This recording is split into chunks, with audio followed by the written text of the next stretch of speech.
back, Steve AZ711 here. What I'm going to do today on this 1987 Ford F150 is change the rear brake wheel cylinder. I had one leaking on the other side. I replaced it. You can repair them, but they're easier just to replace them. And I'm going to go ahead and check this one to see if it's leaking as well. I bought one just in case, and I might just go ahead and change it anyway if it isn't. Not real sure yet. So, first thing I want to do is break the lug nuts loose, then jack the vehicle up and brace it really well, because I'll be working underneath a little bit. So that's what I'm going to do now.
What we want to do next is see if this wheel cylinder, this brake drum will come off.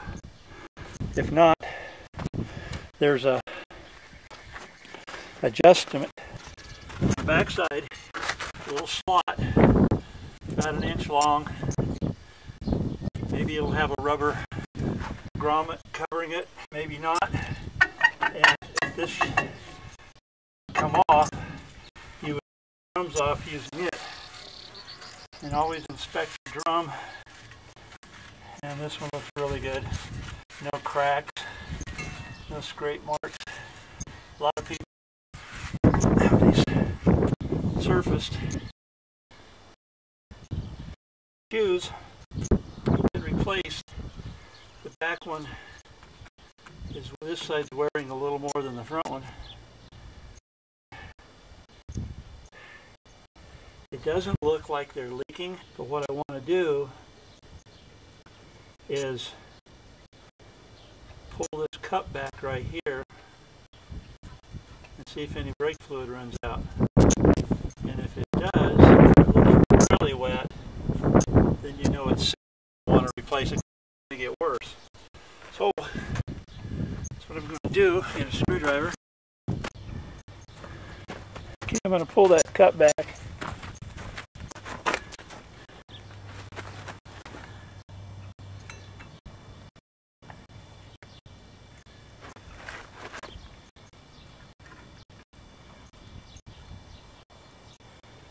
Okay, it's a little damp, but it is not leaking. Check this one.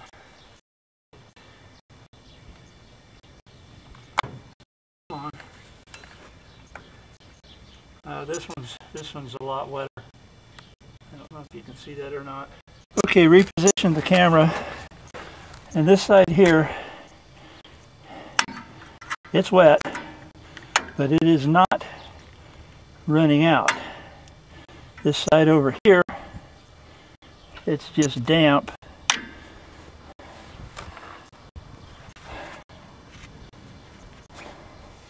Anyway, I'm going to go ahead and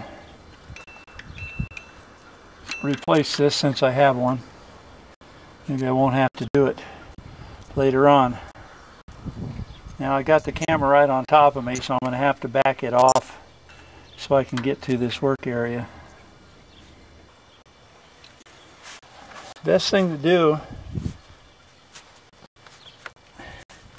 if you're unsure where these parts all go, take out your camera, take pictures of them.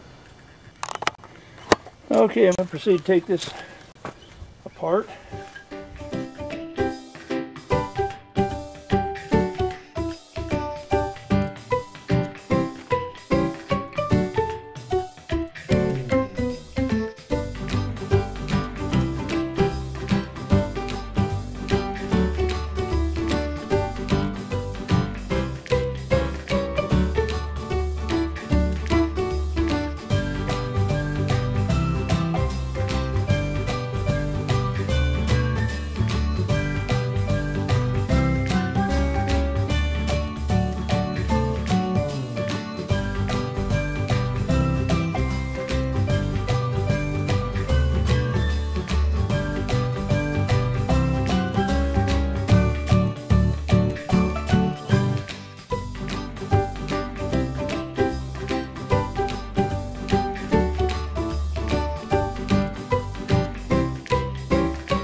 Well, as I said, what I have to do next is remove this cylinder. In order to do that, I need to get under the vehicle, the truck.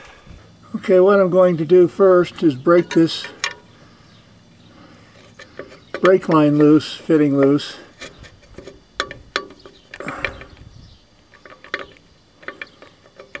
Try to.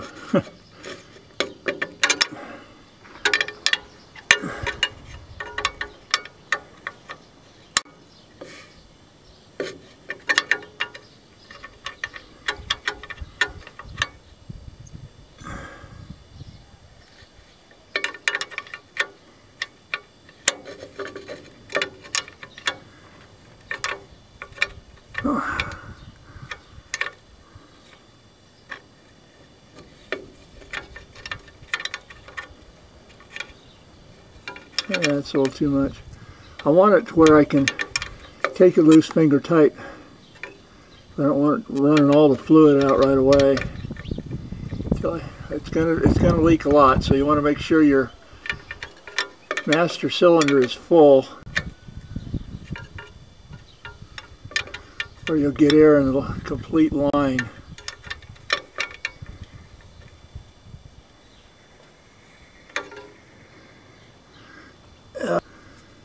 Then I want to break these two bolts loose.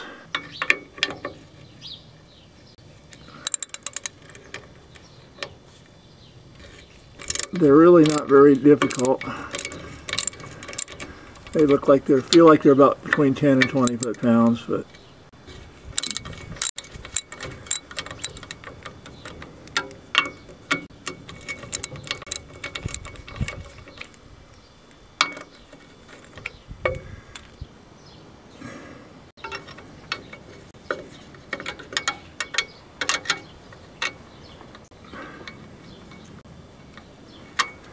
you could actually do this sitting in front of the axle on the other, facing the shoes, and get a feel for it. Okay, that's loose. Now, let's see if I can get these guys out. They're going to be stubborn. You do not want to pull this brake shoe back, this brake line back, because if you do, you'll bend it, and it might be a little difficult to get right started in the hole again with these threads. So just leave it where it sits, put the new cylinder in, and then go and line it up. You don't want to cross thread these fittings because then you will be buying some new parts.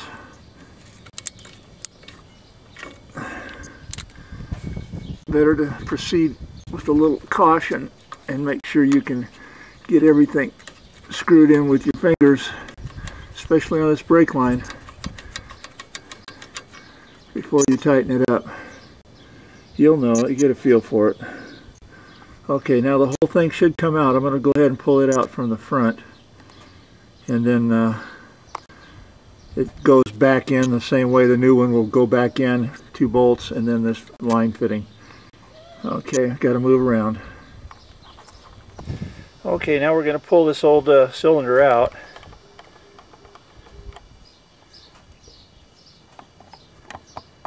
Put the new one in.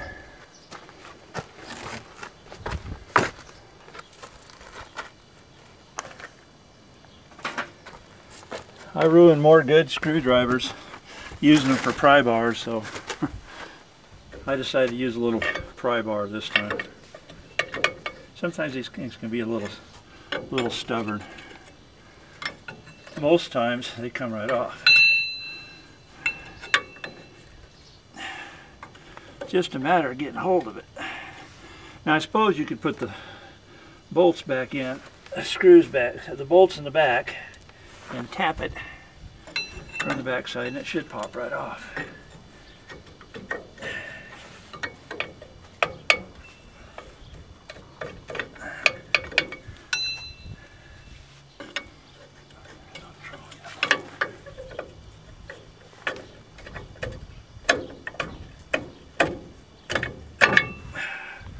Yes, that's how it's done, sort of.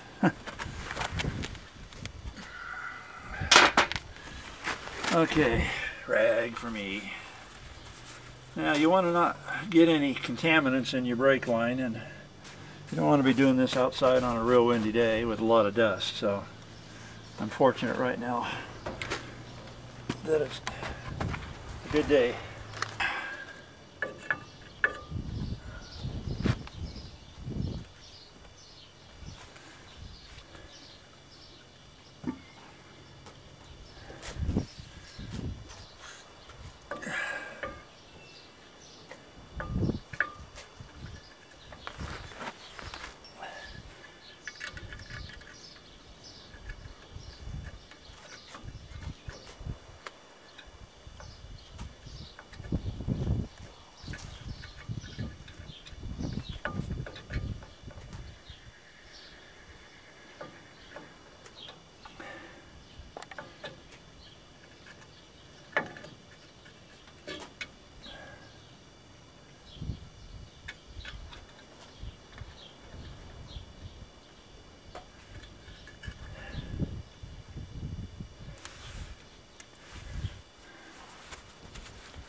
Okay, I had to get back underneath. These rubber cups are pushing against the metal holder here, and it makes a real snug fit. So while I was under there, I went ahead and tightened it up.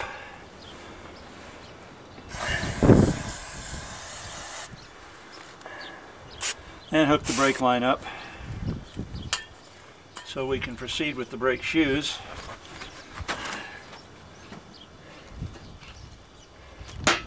In just a second. First thing I like to do when working in the dirt, like I do a lot, I do have other places to work, but they're filled up. Anyway, when I have to get heavy work done, I usually use a concrete floor to lay on, so my jacks will slide around a lot better for holding transmissions and things like that. But working in the dirt can be done, you just don't want to stir it up or do it on a real bad windy day. A good piece of cardboard to lay on feels great underneath you, and it's cushioned. So what I do now is put a little rag on the ground, because invariably I'm going to drop some parts back on the ground and have to wash them off and relubricate them, probably, most likely, I don't know. But for now, next thing to do is to take some anti-seize grease, lubricant, whatever you want to call it. Never seize. And you don't want to get this on your brake shoes or in your drum. But anyway, you want to put a little bit on these both sides, these tabs, and underneath. This is where the brake shoe itself will ride. It'll hit, and this gives it a little lubrication. Makes it work a whole bunch better, actually. Next thing I like to do, this is not really necessary, but I like to do it. I take a little, you might recognize these little packets, little stuff that you put around spark plug boots, and I put a little on the pin here that goes into the cylinder. I'll clean these up a little bit so as to make them slide in this neoprene boot better.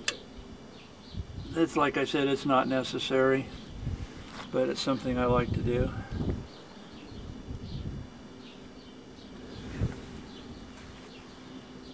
And that'll be all I use of it. Okay. All right, now brake shoes. I'll start with this guy first because I want to hook up the parking brake to here, and it's right here. I don't know if you can see that or not.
What I like to do,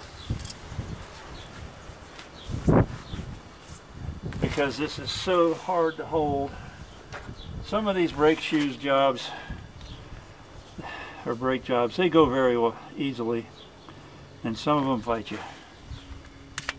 But if you got an extra pair of hands, it is always kind of nice.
check your self-adjusting cable, take your finger and push in on it like this, and it should be pushing the lever down and rotating the little wheel on the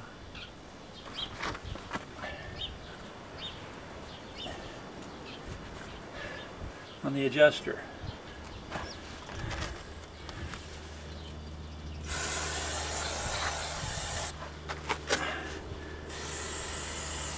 Just in case I got a little grease on it, just in case.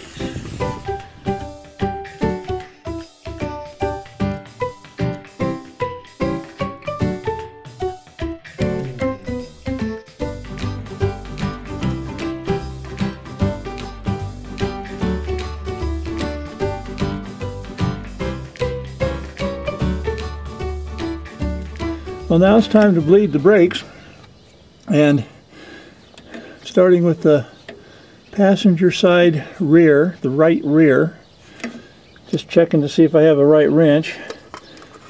What I do on my brake bleeding, since I'm a one-person operation, is I have a jar with a hose going down into it, of course, and there's brake fluid in the jar, about quarter to half, and the hose is submerged. Now what happens is, put the other piece of the hose over the nipple here, and this hose I have is actually for smaller nipples, but it fits good and snug, and then I loosen the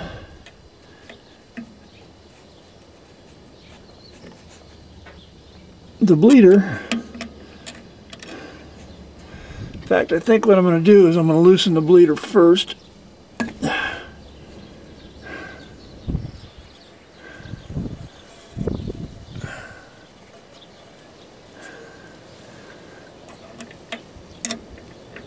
I'm going to have to get a bigger 5/16 wrench on this, or a socket. That is really tight there. Okay, it came loose. That was really, really tight. Anyway, I want to break it loose and then snug it back a little bit, and then put the hose over it like I had before. There. Then I go into the cab and pump the brakes up, and I'll show you the system I use on that because I'm by myself in a minute.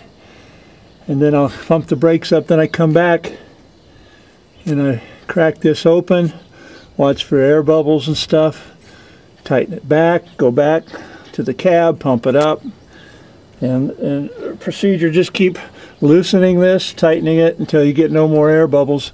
Make sure you check your master cylinder reservoir so you don't run it dry, because this will really pump it out quick. Anyway, once you're satisfied you got this side done, then you go to the left side, driver's side rear, and do it. Okay, this is what I do. I take a carpentry wood clamp. This is about a 3-footer. And I pump the pedal up. I have a block of wood against the seat. And I get the pedal pumped up, slide the clamp over the pedal, and pump it a few more times with the handle here, and then go do the bleeder screw. Seems to work pretty good so far. Okay, that's it for now. This is Steve AZ, 7-Eleven from Arizona, saying bye for now.